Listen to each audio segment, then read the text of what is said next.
di dalam keyakinan kami umat Kristen, kami sangat meyakini bahwa tidaklah mungkin Allah itu beragama. Yang beragama itu adalah kita yang percaya ini. Karena kita beragama oleh sebab kita percaya kepada Tuhan.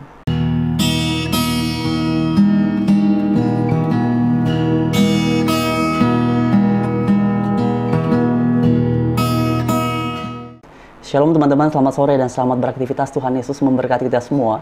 Dan beberapa saat yang lalu saya dapat satu cuplikan video terkait dengan Pak Ustadz Haikal Hasan yang membahas tentang iman Kristen dan juga Yahudi.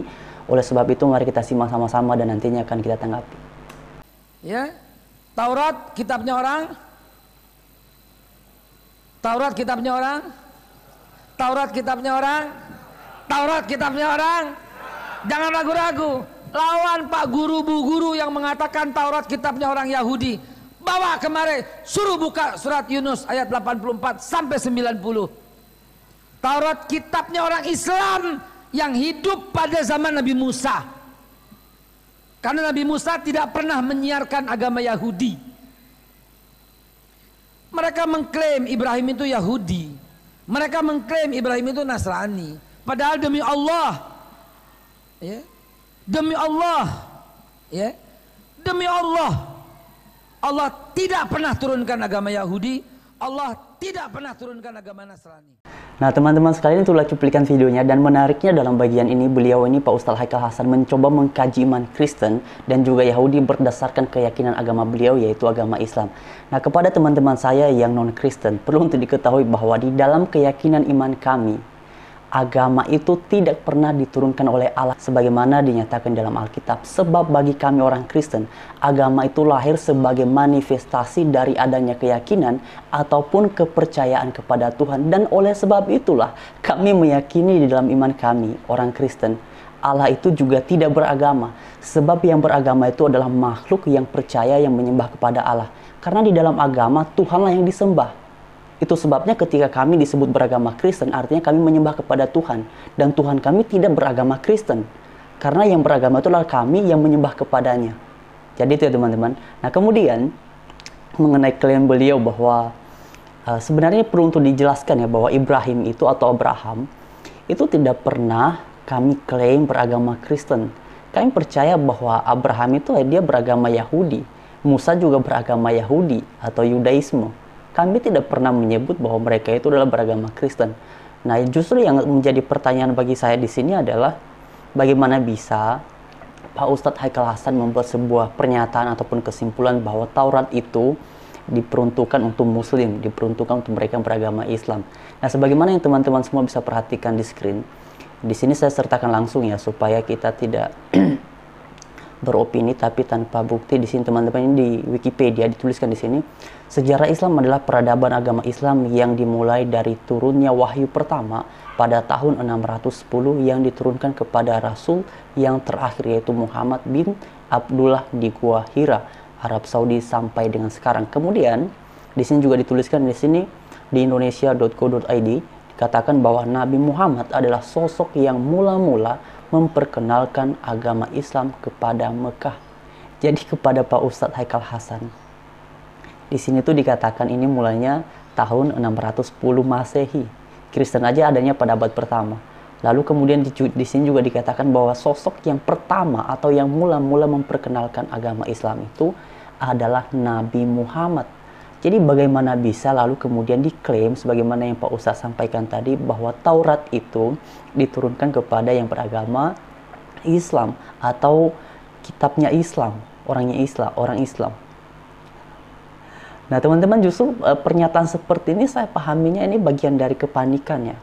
Saya melihatnya ini kepanikan karena dasar argumentasi yang dibangun oleh beliau dalam bagian ini semata-mata berkata karena Allah tidak pernah menurunkan agama Yahudi dan juga tidak pernah menurunkan agama Nasrani.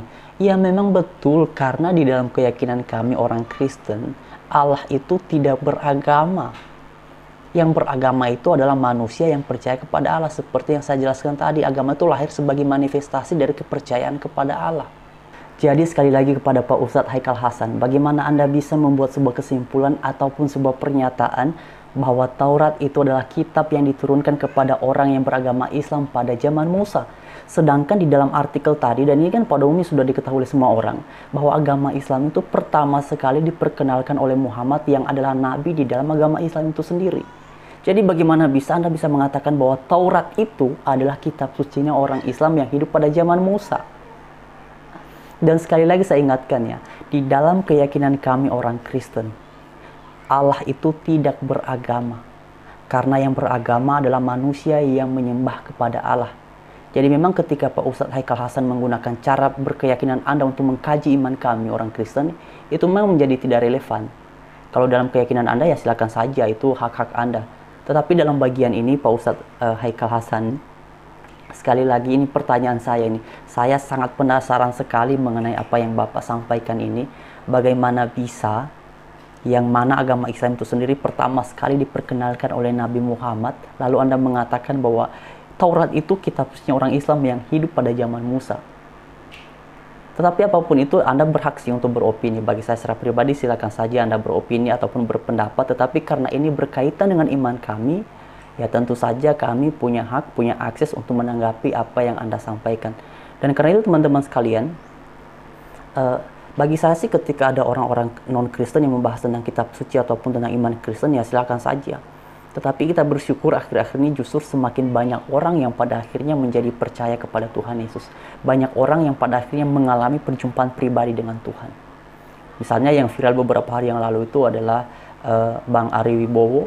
Juga beberapa bulan yang lalu itu adalah Manohara. Ya, dan banyak lagi orang yang pada akhirnya mengalami perjumpaan dengan Tuhan. Dan ini menandakan bahwa Allah yang kita kenal, yang kita sembah, sebagaimana dinyatakan di dalam Alkitab, adalah Allah yang hidup, yang sanggup memilih dan mengubahkan setiap hati orang untuk menjadi percaya kepadanya. Dia adalah Allah yang luar biasa. Tiada tandingnya. Dia ajaib. Dia punya beragam cara untuk menyatakan dirinya kepada setiap orang sehingga pada akhirnya menjadi percaya. Dan kita bersyukur teman-teman, kalau kalian mendengar kesaksian-kesaksian dari mereka yang sekarang sudah menjadi percaya kepada Tuhan Yesus, memeluk agama Kristen, banyak cara yang Tuhan sudah kerjakan, banyak cara yang sudah Tuhan lakukan untuk mereka sehingga pada akhirnya mengalami perjumpaan pribadi. Jadi apapun yang dikatakan oleh orang-orang yang non-Kristen bahwa baik itu Alkitab itu, Injil itu bukan asli, atau Injil itu bukan diturunkan kepada umat Kristen, atau apapun itu, ya terserah saja. Karena pada akhirnya Allah yang kita kenal adalah Allah yang sanggup berkarya dengan caranya sendiri, dan ia tetap sejati, ia tetap luar biasa, ia tetap hebat. Apapun yang orang ucapkan, pada akhirnya dialah yang akan menggenapi, dialah yang akan melaksanakan apa yang menjadi rencananya. Jadi karena itu tetap bertumbuh dalam Tuhan. Ya kita bersyukur aja sih ya, Pak Ustadz seperti Pak Ustadz Haikal Hasan ini ketika beliau kemudian membicarakan tentang iman Kristen, sekaligus ini pada akhirnya kan memberikan kita sebuah stimulus agar kita benar-benar kembali merenungkan dan mempelajari secara baik apa yang kita imani. Sehingga pada akhirnya kita tidak sekedar menjadi Kristen yang biasa-biasa saja, tetapi kita boleh menjadi Kristen-Kristen yang luar biasa dan betul-betul mengerti apa yang kita imani.